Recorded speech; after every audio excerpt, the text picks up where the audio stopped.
Are you tired of hearing the same class presentation over and over? Well, you're in luck because this is not an infomercial. Hey guys, Waymaster 64 here. Today I'm gonna teach you how to do 5 main lifts. Alright, let's go. The 5 main weight lifts are back squat, front squat, push press, bench press, and deadlift. All of these will be shown in detail how to do properly, but before we show how to do some lifts, let's show the materials necessary to complete a lift. The first thing you need to complete a lift is a bar. Bars come in many varieties, and we have a few examples here for you. In order of weight, we have the PVC bar, the 11-pound bar, 22-pound bar, the 33-pound bar, and the 45-pound bar. Each bar, except for the PVC bar, can have weight added to it. The weights that you can add range from large weights such as these, which are measured in kilograms. You can also have smaller weights such as these, of which are showed in pounds and kilograms. Whenever you add a weight onto a bar, it is necessary for you to add a clamp such as these to secure the weights and guarantee they do not fall off the bar and injure someone or yourself. Now that you have selected your bar and weight, let's start with some squats. The 2 main squat lifts are called the back squat and the front squat. Starting with the back squat, you must make sure that you are correctly gripping the bar. Your hands must be at a finger's length away from the smooth middle of the bar. The rough metal is called the knurling. Gripping the bar here sets your back into a nice flat position and makes the lift a lot easier on you. As well as the hands, your feet must be secure to help your hips dip easily into a squat position. Your feet should be placed at a shoulder's length apart to ensure that this occurs. Now as you squat down with the bar on the back of your shoulders, bring the hips down below a 90-degree angle to work and stretch your quads and hamstrings. Once the descent has been completed, push upwards through the back of your heels. This step is called the drive. The drive is done to provide stability when rising up to a standing position. Similar yet opposite to the back squat, there is the front squat. To grip the bar, check to make sure that your hands are at a thumb's length away from the knurling of the bar with your index and middle fingers only. As you grab the bar, like so, raise your elbows up and forward, directly in front of your shoulders. This should allow the bar to rest upon your shoulders.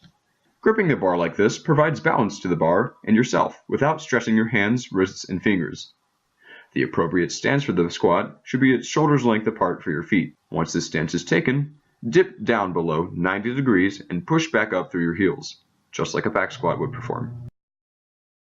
If you want, you can try practicing both these lifts with the PVC bar and then gradually move your way up to the higher weights until you're at a comfortable weight and bar length.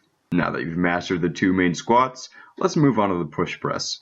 To start the push press, you must grip the bar thumb's length away, much like the front squat, to help set the bar to your body and provide the same stability.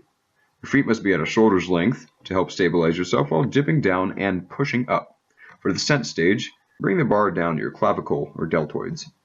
Doing this ensures that you are stable and keeps the bar in control. Now, to perform the drive, you must quickly dip your legs into a partial squat and push the bar up and behind your head.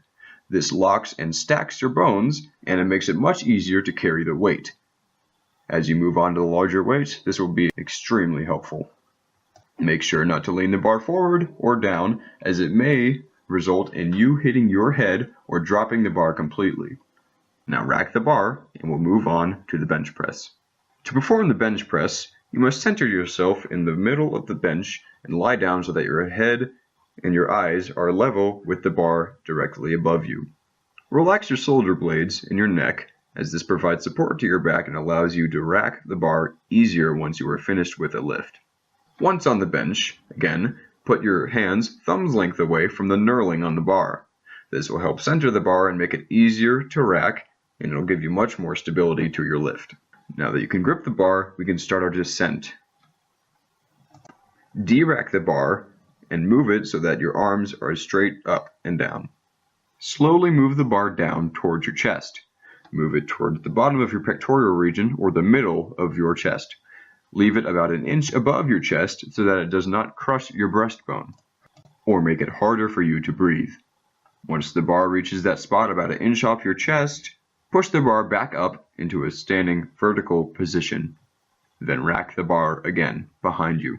Make sure that your feet are flat on the ground while doing this entire procedure, as it helps with your drive and descent. Be careful when racking the bar, as the bar might slip and it might hit you in the head, which is also very bad, and we always want to avoid any injuries that we can. If need be, have a friend behind you to help you lift the bar on and off the rack. This process is called spotting and may help many times when you are in need of assistance when you're using the larger weights. Now that you've mastered the bench press, let's move on to the deadlift. For the deadlift, you must start with a sturdy base, again at shoulder's length with your feet, or maybe an inch off to the side a little bit. Squat down into a position close to the bar. Again, put your thumbs a thumb's length away from the knurling.